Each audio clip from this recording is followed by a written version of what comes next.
Hello and welcome to this live stream of CGT and online medical consultation on the treatment of the COVID-19 infection. And thank you so much for investing your time with us.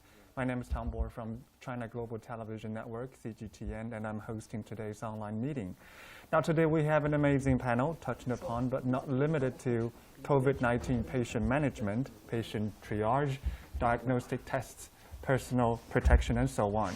And if you have any questions, please leave them in our comment section using hashtag #MyOpinionOnCovid-19 to share your views, and we will take your questions to the professionals and discuss them on the live stream. And first of all, I'd like to introduce our guest from the Peking Union Medical College Hospital from Beijing, and they're part of over 180 medics from the hospital who have been dispatched to Wuhan and have been working here combating the virus at a local hospital for nearly 2 months. Now, first of all, we have Dr. Guo Fan, cardiologist from the hospital, familiar with the critical care of various cardiovascular diseases, and Dr. Cao Wei, physician of infectious diseases, also deputy director of infectious disease department of the hospital. And we also have Dr. Fan Junping, pulmonologist from the hospital.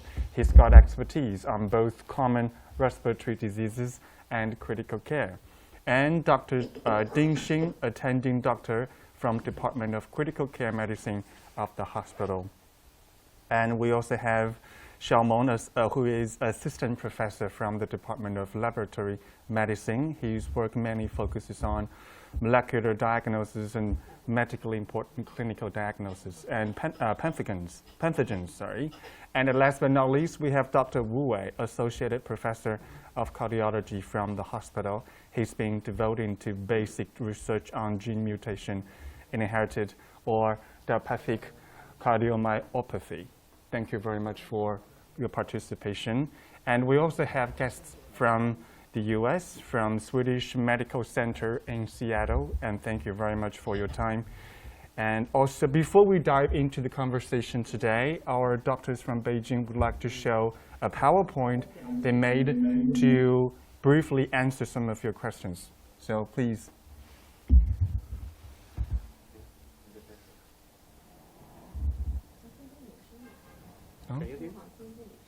听不见我的声音。Because we are so far from the microphone here. Okay, speaker. so you can start. Yes, when you speak, just near the computer. Okay. Okay. So yes, thank you everyone for waiting. So we will first begin with a slideshow. The slides was made according to the questions have been collected before this meeting, provided from you. And in these slides, we will show some common knowledge of COVID-19 based on our past experience of the past 2 months. And the slides talking will be about 20 minutes. And after that, we will be ready to take questions. So we'll just start the slides first.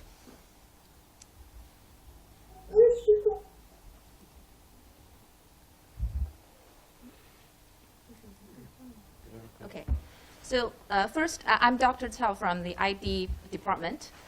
First, I would introduce a little bit about the overview of the COVID-19 management in China. From a perspective of an ID physician, what we try to do to manage the COVID-19 epidemic in China can be briefly divided into the 3 parts. The first is to actually, these are the ancient wisdom of control of infectious diseases. The first is to control the source of infection, as many of you may know, which means in this case to find the infected people and to treat them in quarantine, means to isolate them, treat them, and observe them to prevent them to progress into a worse situation. And also, we will find those who could potentially be infected and observe them in quarantine. And then all these are being done in a leveled way. So the districts, the cabin hospitals, and the center hospitals will share the responsibilities of caring for these people. For example, districts will keep an eye on who has been coming in and out of this area. And those with mild symptoms or asymptomatic carriers of COVID-19 will be sent to the Canton hospitals for two purposes. The first is to observe their symptoms just to prevent them from worsening. And the second is to prevent them from transmitting the symptoms or the disease to others. And then we have the central hospitals, which are designated hospitals in certain area, which are aimed to treating those with common or severe or critical ill patients. Another important thing when we do this is we try to focus all the medical resources and personnel from all of the country to certain area. For example, in this case was Wuhan and Hubei province, to try to help the province to fight against the COVID-19 epidemic. And the second way is to cut the routes of transmission, which in this case means from the national level to quarantine and lockdown in selected areas, as you may know from the news. And this turned out to have a very good effect of control the epidemic. And then we educated all the people all over the country as regards the effective personal protection ways. For example, the hand hygiene and wearing masks when you're within a certain distance. And then the third is to protect the vulnerable. Actually, the third is actually being realized through the above-mentioned two measures because vaccines are not available right now. So that's the basic thinking when we try to manage this epidemic. And then there is a question, how do we triage patients in healthcare facilities? Well, I think different hospitals may have different rules of practice in this. We'll take our mother hospital, POMC hospital, for example. Although we are not in the center of the epidemic, but we certainly have sporadic cases of COVID-19. So in China, after 2003, almost all the comprehensive hospitals will have a special clinic, which is fever clinic, to first screening the patients with fever. These are for the basic needs of triage suspected patients. So when a patient has a fever or suspected symptoms, it will, when he comes into the hospital, he will firstly be sent to the fever clinic for a simple screening. And the vitals first. If the vitals will determine where the patients will be treated for the following procedures.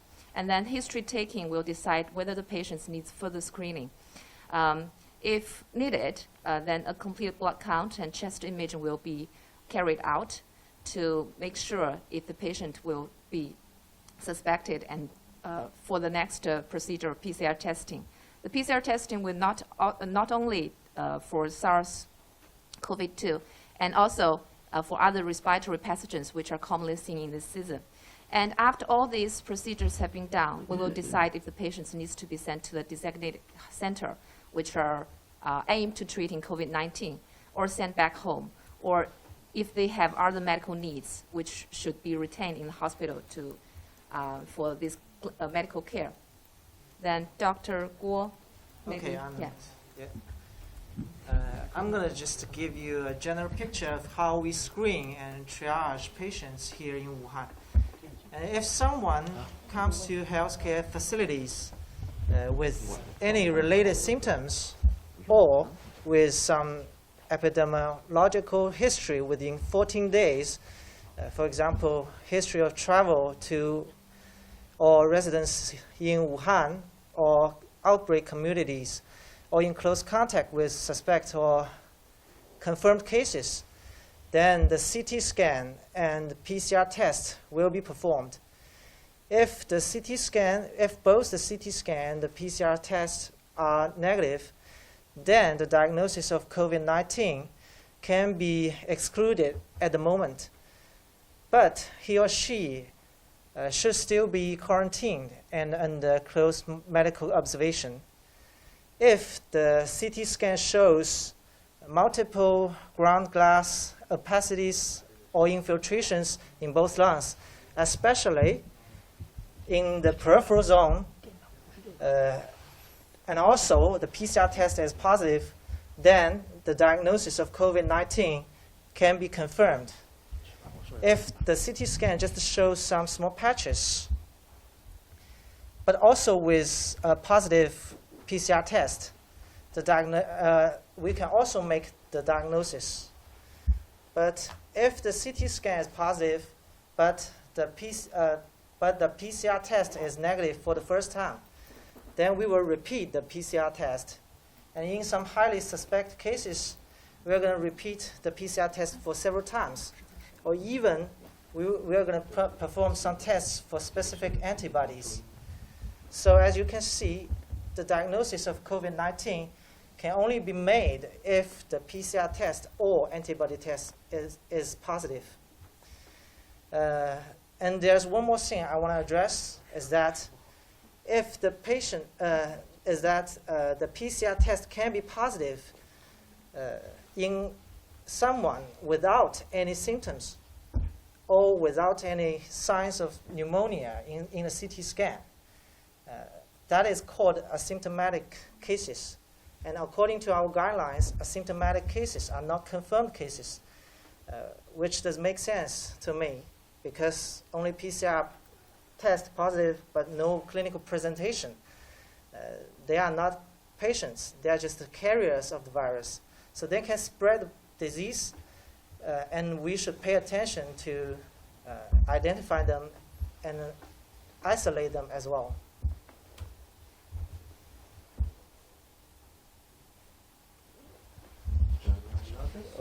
Okay, now it's my turn. I'm from clinical laboratory from PUMCH, and I will share you some our knowledge about diagnostic test.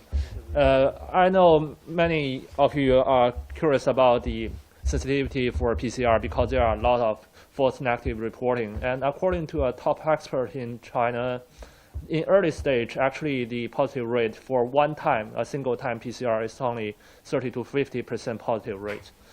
So the reason for the false negatives, there are a number of reasons, including most importantly is the disease course and the specimen type. I believe you may see the latest published Nature paper, and actually you can see one of the most important conclusion they draw is actually for the SARS-CoV-2 or COVID-19, the viral load reached peak level when the symptom onset, even before it. So during the first week, actually the viral load is very high in upper respiratory samples. So we may get a positive screening from, for example, or oral swabs. But then after 7 days to 10 days, the viral load in upper respiratory samples sharply decrease. And then sputum or lower respiratory samples become more sensitive. But in outpatient or clinic settings, because most of the COVID-19 patients in initial stage only have dry cough, so it's hard to obtain a sputum. So in China, in some of the hospitals, they recommend that the clinician ask the patient cough hard and collect the saliva sample, and they found it might have similar sensitivity as the sputum sample, but it remains to have more observation. And in addition, we have fecal or stool samples, but many research have seen that the viral load in stool samples are not as high as in respiratory samples in the initial stage. So it's not very recommended for confirmatory tests in the early stage of the disease, but it's a very good examination to see whether it has prolonged viral shedding period and become a discharge criteria in some cities of China. And for sample collection, because I saw a video from European country that is talking about the drive-through test. That is a great invention. But I see that collectors, medical staff, only collect the samples in the superficial part of your nose. It's hard to get a positive in that way. We have to collect the nasopharyngeal or oropharyngeal test. Okay. And of course, we have also the quality and also lab biosafety issues, which may influence the positive. And we also have the serology testing positive for supporting the diagnosis. But in early stage, the sensitivity is only around 50%. So it's in supplement with the PCR testing. But for patients after 8 days, which have a lower PCR positive rate, because most of them have a seroconversion, so over 95% of the patient can got a positive sero testing. And for it's my part. This is Dr. Fan. Well, we got a question about how to use different tools in combination. Well, we believe we should use different tools differently and holistically. First of all, PCR is the cornerstone of the diagnosis of COVID-19, but it has a high false negative ratio, so maybe repeated tests are needed. CT is important for a pulmonologist, and it has multiple function in the management of COVID-19, from diagnosis to severity check and prognosis prediction. It can be an alternative measure when PCR turnaround time is too long. Also, symptoms we should focus, but it's very non-specific. Asymptomatic patients can still spread the disease. Contact history is important in areas with fewer cases, but when there is a pandemic or in the epicenter, it provides not too much clue. So for the discharge criteria, actually according to the national guidelines, we have the patient should have a normal body temperature and improved respiratory syndrome and CT scan features. And also we require 2 sputum or upper respiratory sample screen active, and the time interval should be over 24 hours. But for example, in city in Shanghai, they require 1 more test from fecal samples or anal swabs. And after the discharge, all the patients require for another 14-day personal isolation and repeated PCR testing, because we found some of them may have another positive PCR. But we recommend no contact with their family members during the isolation period.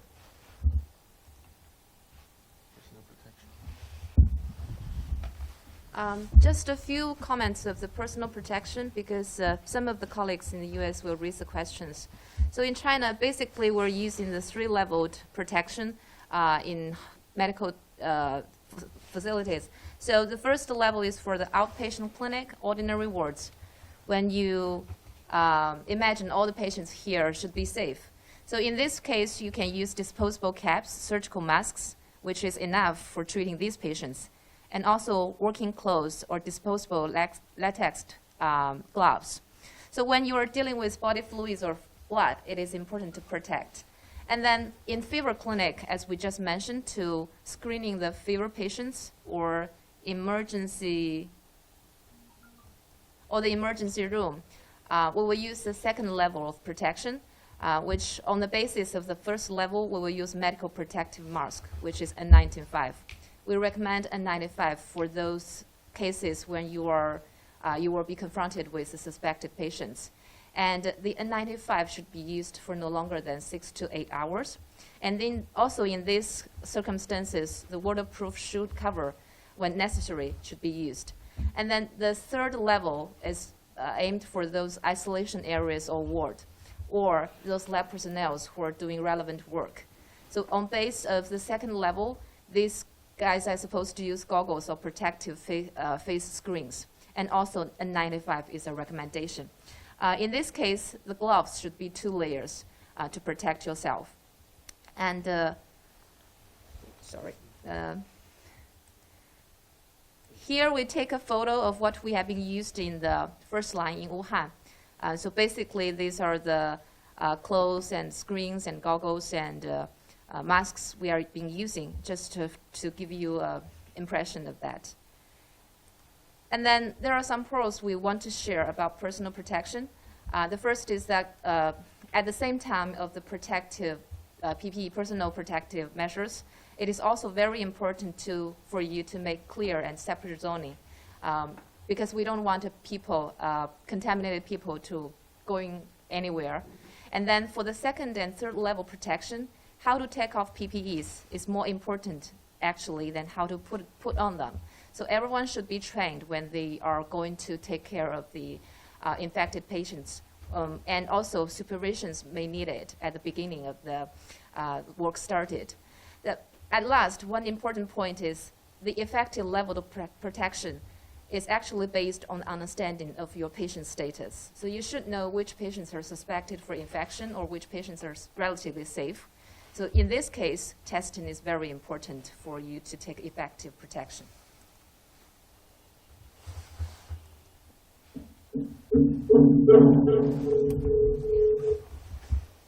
这里有，中那个。 And I'm just gonna talk a little bit about the management for COVID-19 that we are gonna make. We may use in Wuhan, and there are three major categories of management. First, antiviral agents such as Kaletra, remdesivir, chloroquine, hydroxychloroquine, immunoglobulin, and convalescent plasma. Second, anti-inflammation agents such as steroids, tocilizumab. Third, comprehensive supportive care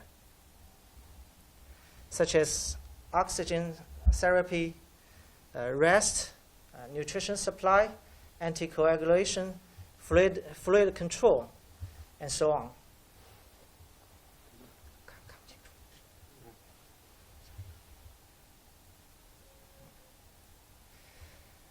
Probably you may have seen hundreds of clinical trials carried out by various pharmaceutical companies who are eager to explore the potential of their own drugs to treat COVID-19. But instead of sharing any results of the trials, I'm going to share just some basic logical thinking and critical thinking. That is the virus or inflammation the real target of the treatment? So here's the thing that's happening in a COVID-19 patient. First, the body gets infected by the virus, and then the infection triggers the inflammation process, which leads to further injuries of multiple organs such as renal failures, respiratory failures, myocardial injuries, liver injuries, or coagulopathies. So the virus infection is just the very beginning of the disease, just like the first fallen domino. So just the focus on the virus infection is not enough. And I don't expect too much from antiviral agents alone. And actually, for most patients who have stayed in our ICUs for more than 2 weeks, the viral loads are basically undetectable. That means the patient is critically ill, even if the virus has been eliminated. So that's why I assume Tamiflu should better be administered within 48 hours after symptom onset in influenza patients. And based on my theory, we should treat different patients on different stages with different measures. For mild cases, just the rest and oxygen supply is enough, and the disease is self-limiting. For moderate cases, probably use antiviral agents as early as possible may help a lot. And if the case is deteriorating, then you can probably try anti-inflammation agents for short duration. And if you are facing severe cases, then there is no magic bullet. Only comprehensive supportive care will help.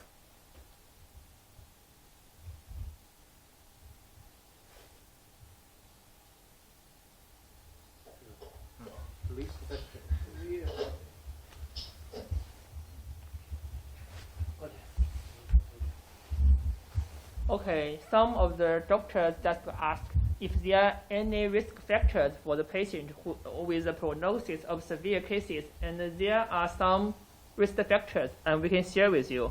First, age. Age older than 65 is a very strong risk factor, as we can see that most of the dying patient in China or in Italy or in any other countries. Most of them are older patients. That means that age is a very strong risk factor here. And if the patients have comorbidities such as cardiovascular disease, diabetes mellitus, hypertension, chronic lung disease, cancer, and chronic kidney disease, they can be risk factors for these patients. And there are some lab failures, such as lymphopenia, elevated inflammatory markers, elevated D-dimer, PT, elevated liver enzymes, elevated troponin, elevated creatine, phosphokinase. And these are some lab failures that means this patient may suffer a lot, maybe severe patients. And for risk factors for the multi-organ dysfunction syndrome, we think that there are no special new scoring system, but the scoring system we use in the daily life, such as SOFA and patch2, they are good indicators for the patients who are suffered from MODS. And about the respiratory support, here are some criteria for estimation. For the mild patients, maybe only nasal cannula or simple face mask or ventricular face mask is enough. But for severe case, in our guidelines, that means that respiratory rate less than 30 beats per minute, or a secretary of the oxygen is less than 93% at rest, or the oxygen index is less than 300.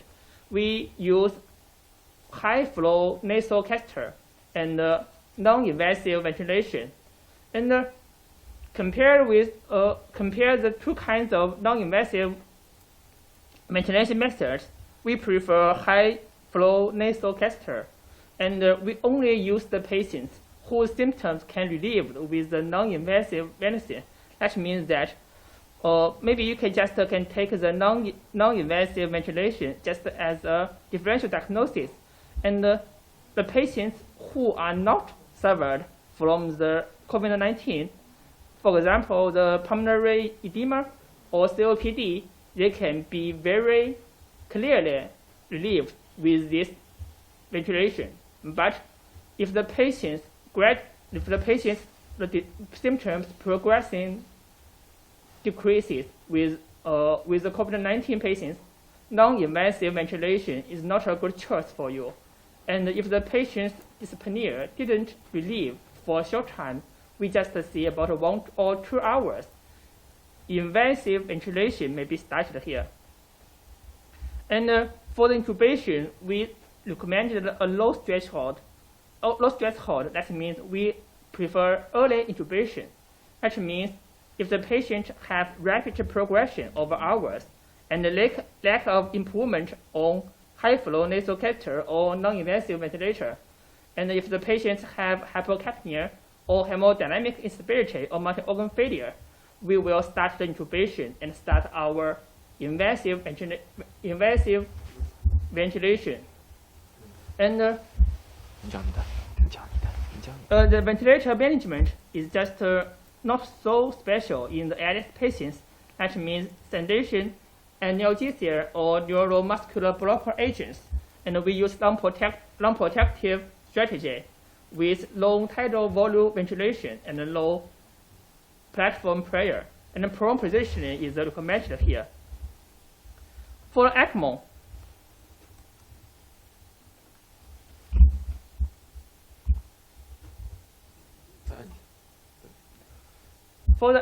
we just use that as a rescue therapy in those who failed prone ventilation. And we have to emphasize that the ECMO is just a supportive technique. It can't reduce the mobility, but just give you some time to wait for the patient to recover from such a disaster. And the criteria here is severe hypoxemia. That means oxygen index less than 80 milligram mercury for more than 3 or 4 hours.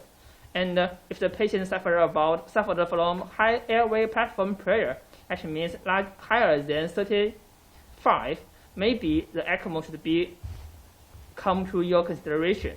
And we choose VV ECMO for the first choice, and as severe hypoxemia is often the main manifestation of this disease, and in hemodynamic unstable patients, maybe you can consider about the VA ECMO.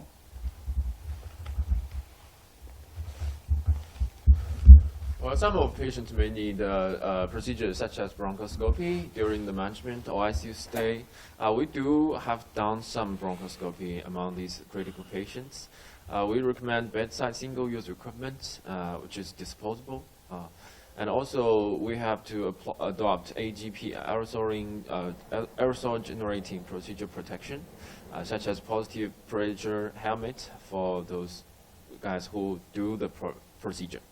Well, we have used bronchoscopy in the following scenarios. First one is sampling, second one is secretion drainage, and also it can be used as to provide help in endotracheal tube adjustment. Again, some emphasis on some possible indicators for poor prognosis. Most of them have been mentioned by Dr. Dean in the above. Well, the old age and the comorbidities, you must be surely clear of. And also, if there are long-lasting lymphocytopenia, the patient is likely to have a poor prognosis. The criteria is, the cutoff value is about 400 cubic millimeter. And also, if the patient has sky-high D-dimer, it's not a good thing. We also have experienced patients with very severe DIC, and also patient can develop septic gangrenes in hands and feet. They are all bad signs for poor prognosis. Also, if the patient have AKI, severe AKI, need a CVVH or severe cardiac injury, they are less likely to survive. The oxygenation index is very important too. If the patient have incorrectable hypocapnia or very low oxygenation index, it's bad. After their ICU stay prolonged, you have to worry about secondary bacterial infection. Major pathogen we discovered here is Klebsiella, Pseudomonas, and the Acinetobacter.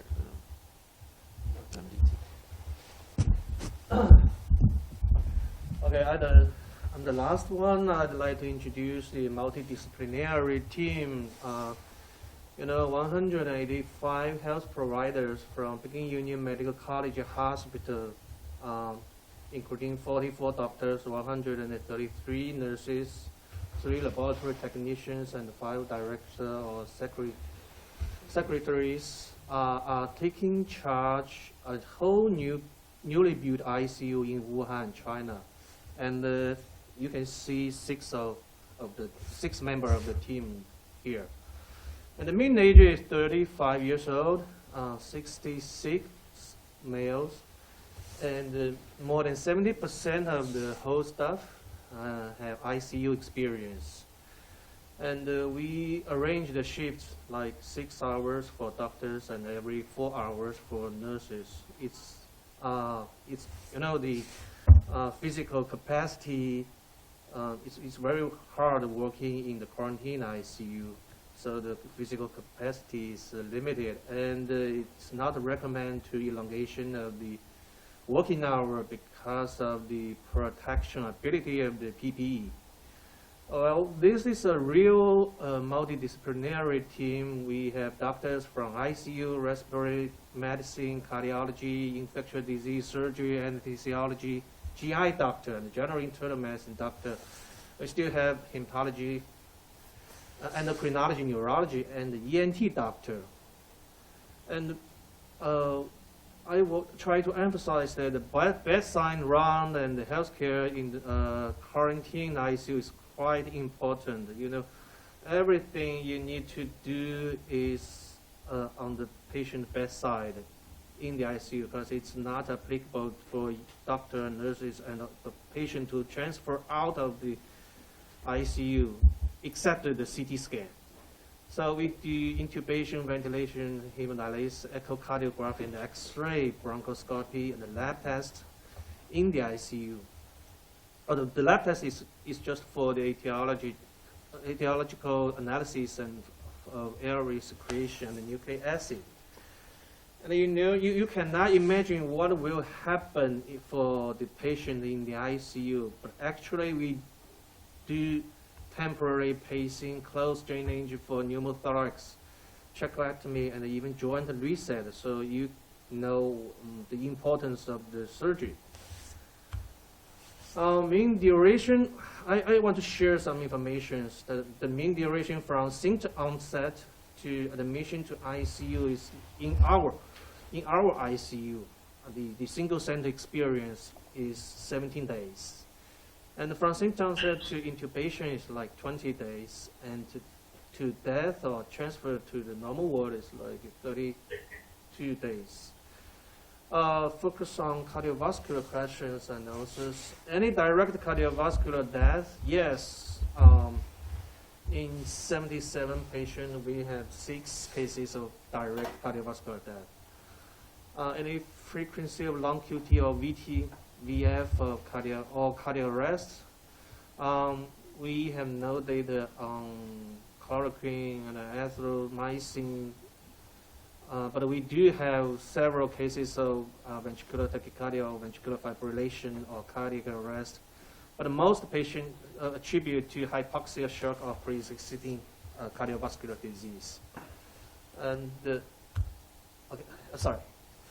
And the high incidence of myocardial injury, yes, more than 50%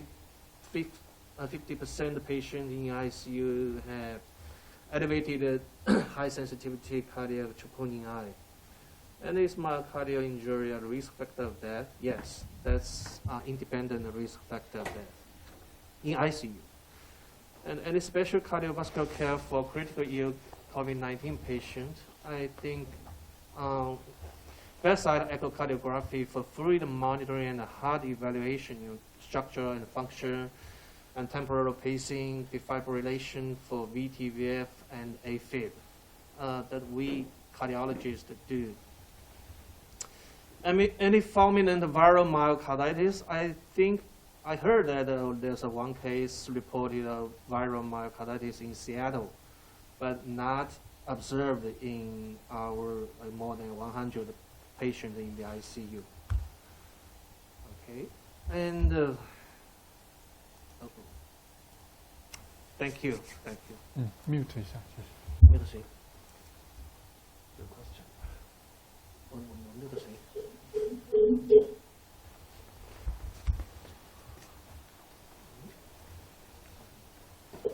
Okay, thank you very much for the presentation. We can start the conversation now. Any questions? 把那个麦打开。共享先关掉。对。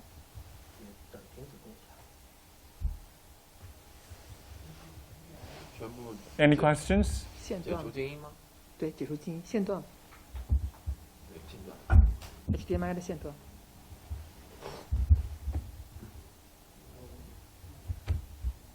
黑了。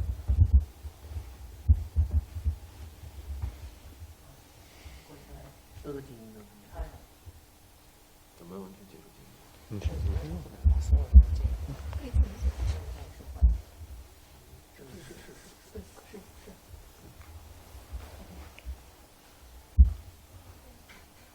这都是静音的状态。那他自己静音。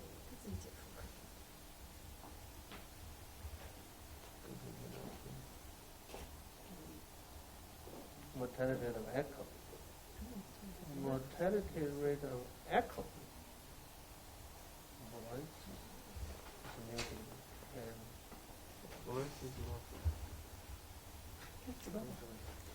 ECMO. Mortality of ECMO.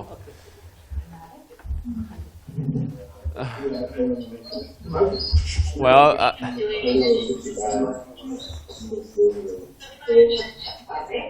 well, we are now open for questions. Anyone who wants to raise a question, please unmute yourself. I have some, colleague who is mentioning ECMO, the mortality rate of ECMO. We've done 6, right? We have done 6 ECMOs. 5 of them have passed away already, and 1 is still on the machine. We believe ECMO is not a game changer in the management of critically ill COVID-19 patients. Yeah, if you think it's the patient is okay to go to ECMO and you have the resources, just do it. But do not believe it's a game changer. And that is our observation. How often did you try that? Okay. Here's a question from David. How often did you find the bedside echo useful in COVID patient? In ICU, it's extremely useful. Echo is our best friend. We can do echo for the heart, for the abdomen, and do echo for like central venous catheterization, and evaluation the pneumothorax. So there are 3 bedside echo machine in the quarantine ICU, and ICU doctor, cardiology doctor, surgery can use the echo. It's very helpful.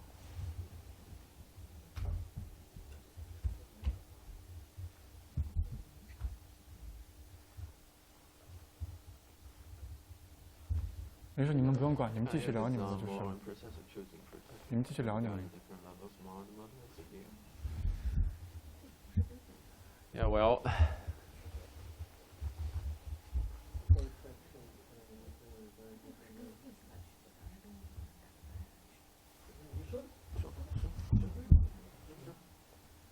So there's a question from Austin. Can you describe more on your process of choosing protective equipment regarding different levels? Actually, from a perspective of ID physician, the level of choosing protective equipment are not regarding to the levels of severity of the patients. It actually depends what kind of patients you are dealing with. If the patients are unsusceptible for the COVID-19, then you're relatively safe. So first level can be used, just as your ordinary practice. But when you are dealing with patients who are suspected patients for COVID-19 or very likely to be infected patients, then you need to take second level or third level, as far as we are now practicing in our center. Also, there are several things to add. The first, we have done multiple tests in a series of samples among our patients, which is in the ICU setting. And we found that if the patient has a disease onset longer than 3 weeks, most of their samples are negative. So it can be speculated that the disease still exists, but the virus shedding stops among these patients. 掉线了，掉线了。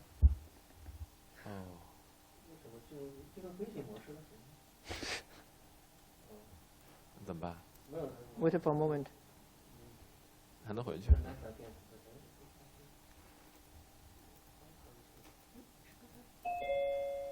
好，又回来了。Sue. Are we okay now? Okay. Yeah, we understand you have a shortage of personal protective equipment, but we still have to emphasize on the use of N95 masks and stuff like a face shield when you are doing aerosol generating procedures. Also, we have read some guideline about reusing the N95 using a domestic oven. You can dry it in the oven and to kill the virus and reuse the N95 again.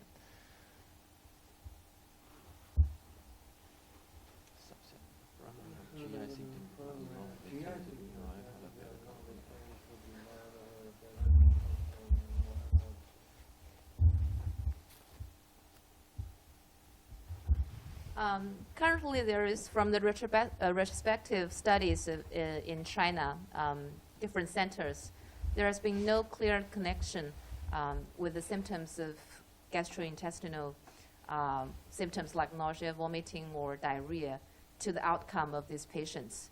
So sorry, we don't have the data right now. But SGI presentation actually is a common one resulted from COVID-19.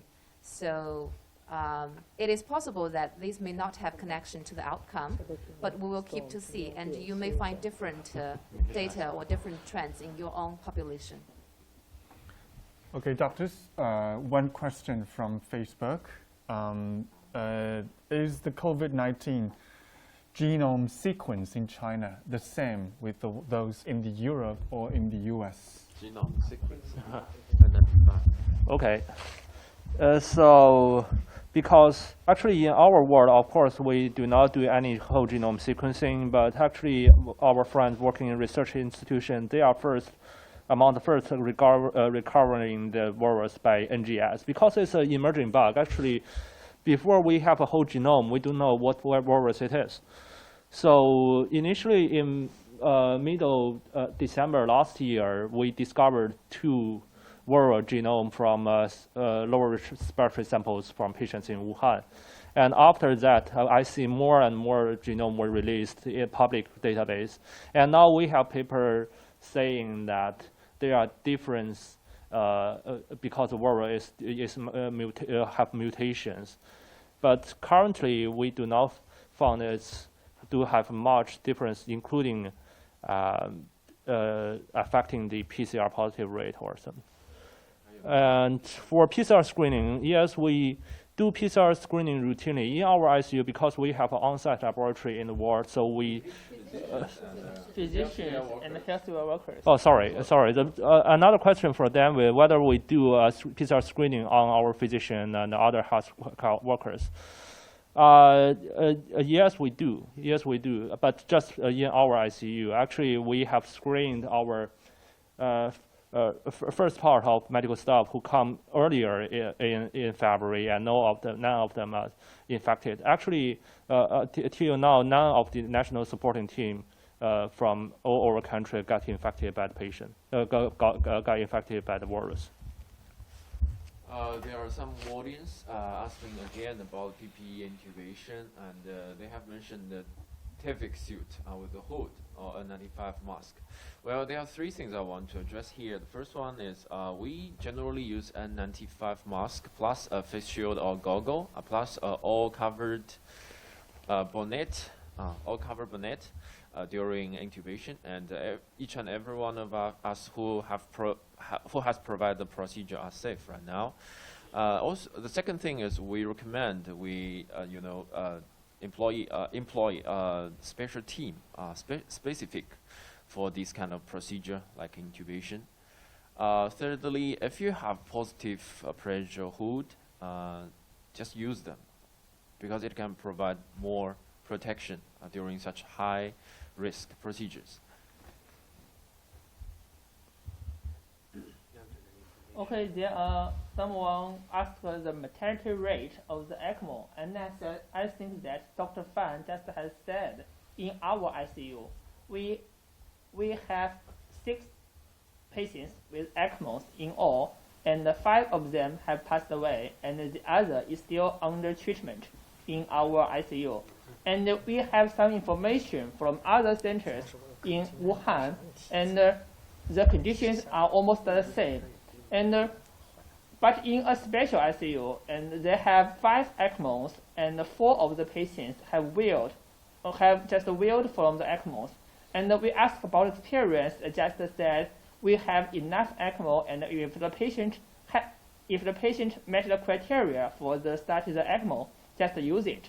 Maybe just as the early intubation, if the patient suffered from severe hypoxemia or involved hypocapnia, maybe use ECMO in an early stage is better here. Well, we've got 2 questions about the cytokine storm or inflammation storm. Personally, I believe it's hard to describe precisely about the cytokine storm because every critical year patient caused by an infection such as a virus, H1N1 or COVID-19 for this time, probably have inflammatory storm. It's very hard to describe, very hard to calculate, and also very hard to manage. For anti-inflammation, I think the very useful weapon for us is corticosteroids. But generally, corticosteroids, we have a very conservative concept about using among COVID-19 patients. But there are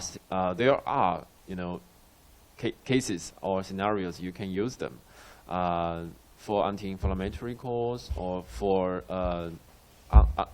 not well-controlled asthma, or if you are suspected for secondary organizing pneumonia, you can use them.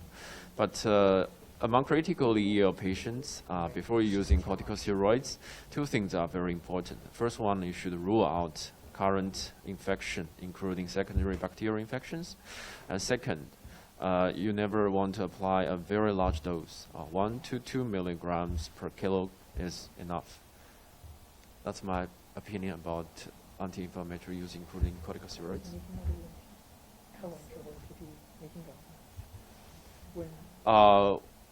We have again received the question from Dr. Lauren Fong about the PPE and during intubation. I want to repeat again. The first one, we use N95 plus goggle plus all cover hood during our procedure, and it's okay. If you have a positive pressure hood, just use them because it may provide extra protection.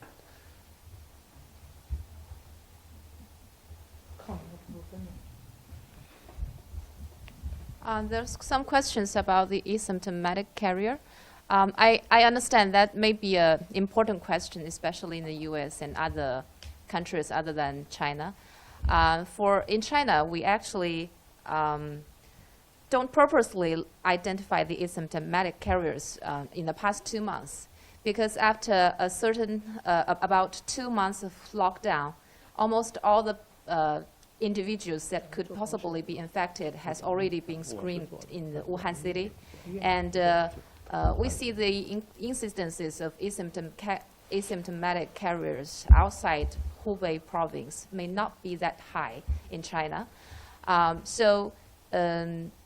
For these patients, if the major way of finding them is tracing those symptomatic patients. For example, one patient comes into the hospital and showed positive for the PCR of COVID-19, then all the close contact of the patients will be traced. And in this way, we may be able to find some asymptomatic carriers. And if we find them, these patients will be sent to the cabin hospital for observations and quarantine, and also observe if their symptoms will be getting worse in the next few days. If they are no symptomatic and the CT scan is also clear, the patients will be kept under close observation for at least 14 days, which is a designated period of quarantine here in China, and then to see how it goes, if the symptoms worsens or if they are still discharge of virus. And there is also a question about the discharge of virus in the fecal samples. That is actually able to be explained because in many of the coronaviruses, the fecal discharge of viral parts of the virus can be observed. Even the patients have been recovered from the disease itself. Taking the 2003 SARS epidemic, for example, we have actually observed patients who have been recovered from SARS, and then the SARS virus can still be tested PCR positive from their fecal discharge after 1 or 2 months of the recovery.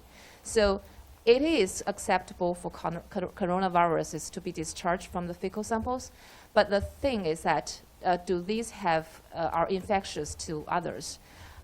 One thing is the PCR testing right now are still under discussion, and different sample kits may provide different, may have different sensitivities and specificities for testing. So the results of the PCR testing should also be discussed. And even for those who have been discharging viral parts of the virus, these may not be intact ones after the people has been recovering. And none of the persons have right now been reported to have the symptoms again. And there's no evidence showing that they can transmit the virus to others. I have something to add. According to the latest published Nature paper, actually, why they enhanced the peak of the SARS-CoV-2 just peaked actually just on-site, even before the symptom on-site. But from their GI samples or fecal samples, they do not have any positive viral culture. So whether the viral in their fecal samples are still alive or in replication is not understood. But as Dr. Chao introduced, actually we do quarantine and isolation of the patients. Even if they got recovered and have a when they have a PCR positive, they will have another 14 days isolation, and the government will observe their close contacts whether they have any symptoms. But now we do not have any symptom reported, infected patient reported in that way. There's a question from Kenneth. Did you resuscitate patients with cardiac arrest who had a poor prognosis? Actually, all patients in the ICU had a poor prognosis. You know, the mortality rate is more than like 65 to 70%. If you know the patient is dying, you know, had very low, very severe hypoxia, cardiac dysfunction, it's not recommended to resuscitate the patient because, you know, the hazard to get infected from resuscitation. But when the patient had a hemodynamic stable and like from the cardiac death or VTVF from electrolyte disorders, hypothermia, actually we do resuscitation. We do have more than 2 patients who suffered from ventricular fibrillation and defibrillation and resuscitated, and finally these 2 patients survived.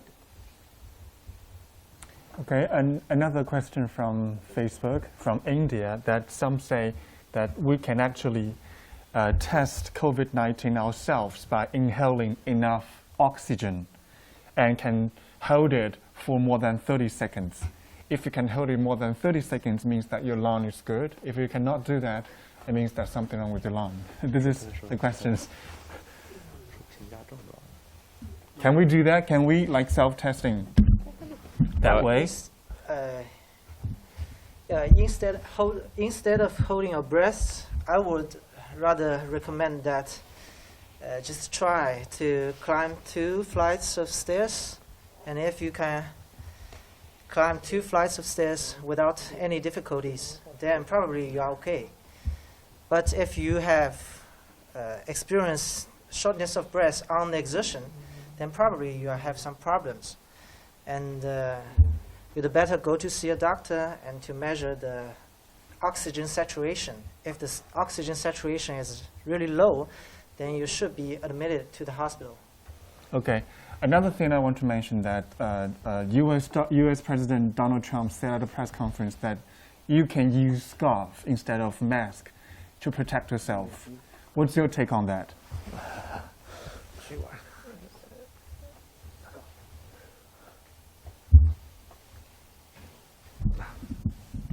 About the scarf thing, I believe it depends on who you are. If you are medical staff, never use a scarf. Always try to use an N95. And for local, for citizens, non-medical staff, the more important issue is social distancing or physical distancing. Stay at home, wash your hands, ventilate your room, and do not contact people who are suspected to be infected. Okay, thank you. There's a question is for home COVID patients, do we avoid certain kinds of NSAIDs, for example, ibuprofen?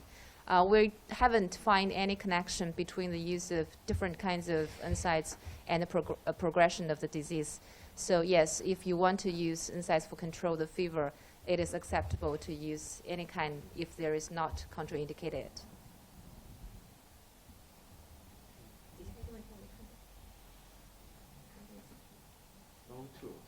Here answer. 听不见了。再说一遍，再说。看 can't hear the answer. Can I be heard?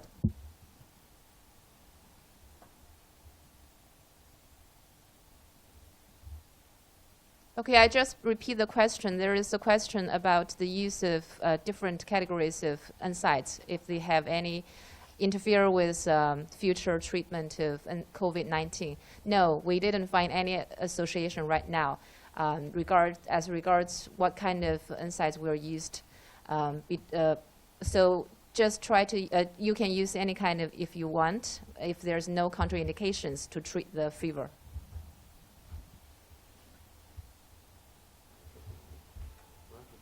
Microphone not working. Laptop microphone is not working.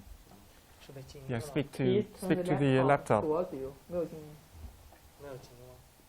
没有， Maybe you have to say it again. 你看它那还亮呢。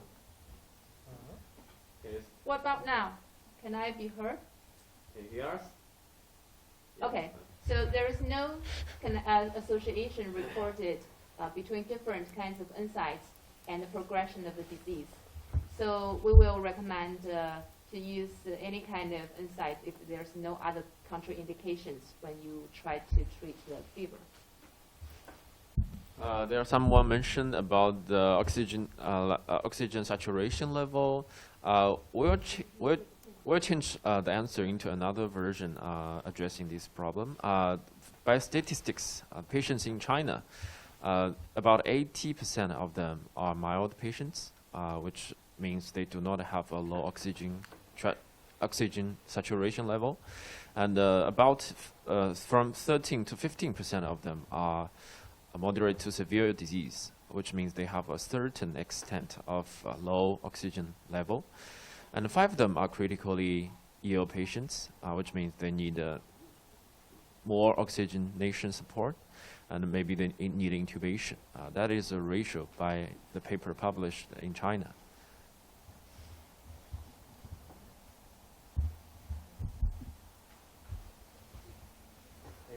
Any more questions?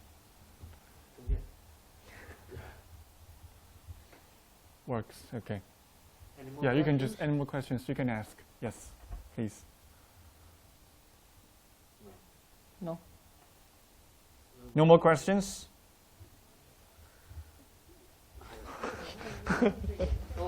Okay.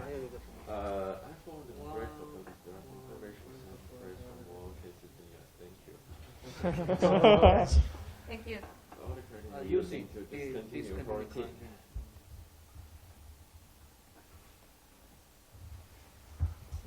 Quarantine. 你说呗。 Okay,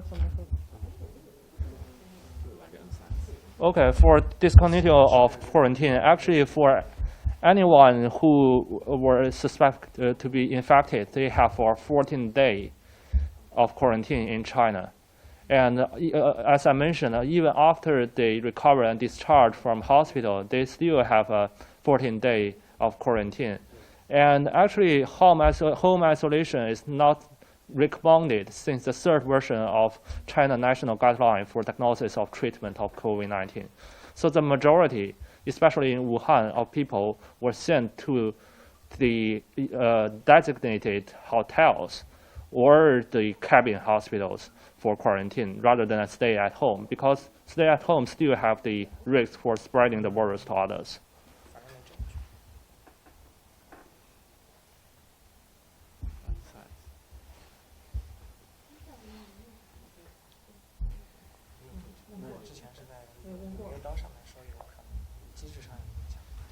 Any more questions? Any more questions?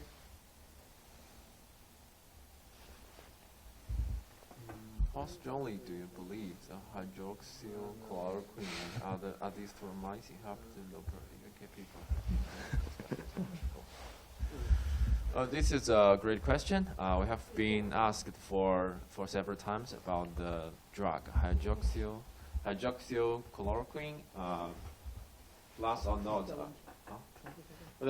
We have a question from Dr. Stephen Vasilis about the drug hydroxychloroquine plus azithromycin. We have been asked about this question for quite a long time, quite some time.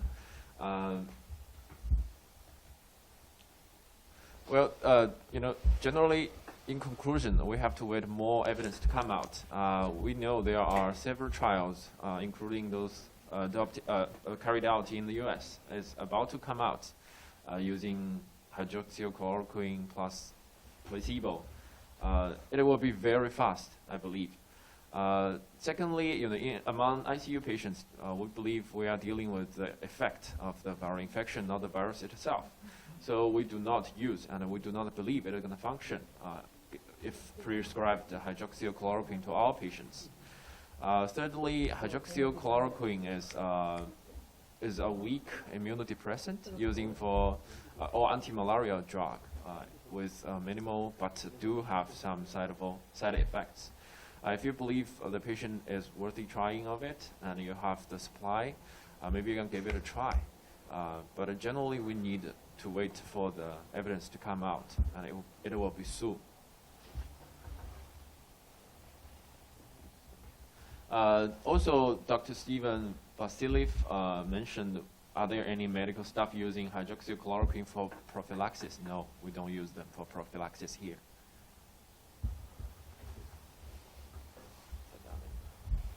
And there is another question asking that if the sensitivity for PCR is low, whether we recommend a 2-time PCR testing for initial screening of patients. Actually, there are different stories in pandemic area and non-pandemic area.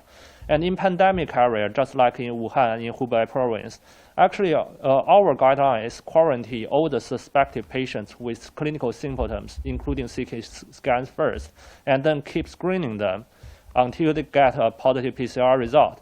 And where is the end? Because we now have serological testing. If the patient, after 14 days quarantine or isolation, still got a negative IgG serology testing, so we can exclude him from or her from the confirmed cases. That's a China experience in that. Dr. Austin Su said, asked about, please describe how you run the quarantine centers, since our health system, are not set up for government to run quarantine options. Actually, it is easy because major creation among this pandemic in China for COVID-19 is Frontline Shelter Hospital. I believe there is a newly published paper concerning describing the experience of Frontline Shelter Hospital, recently published in Lancet. It is well written and detailized. You can search Lancet to read about the Frontline Shelter Hospital.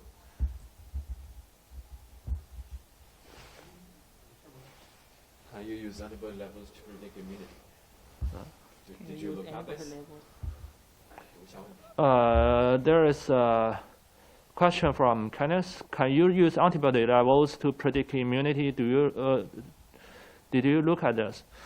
The antibody is still a newly invented method, and I believe I see several papers have reported on that. I believe the IgM, IgG can predict the immunity, but they are not protectable antibodies for human bodies.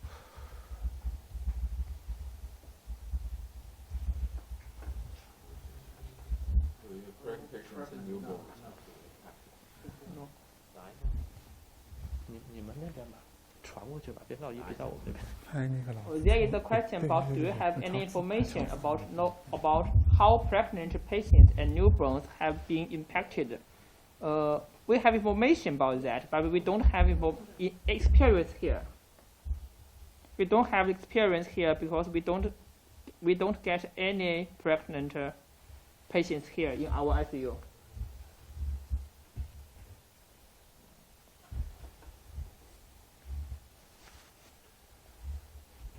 And about the ECMO questions, I have to repeat that again.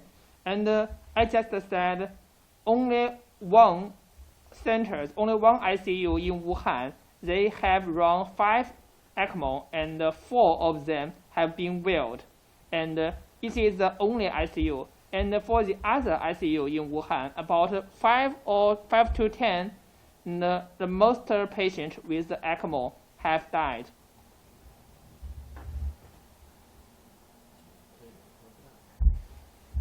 Okay, I think because of time limit, we have to leave it here. Thank you very much for all your participation. And we know that according to the World Health Organization, the pandemic has already killed over 50,000 people worldwide, with confirmed cases exceeding over 1 million in the world. And at the same time, a national mourning will be held today, this year's Tomb Sweeping Day in China, to commemorate those who died from the virus infections. I really hope that panel discussions like this can help medics around the world to fight their battles against the virus. And we do not want to see more mourning like this to be held in the future. So thank you very much for participation. Thanks again for staying with us. Stay tuned. Bye for now.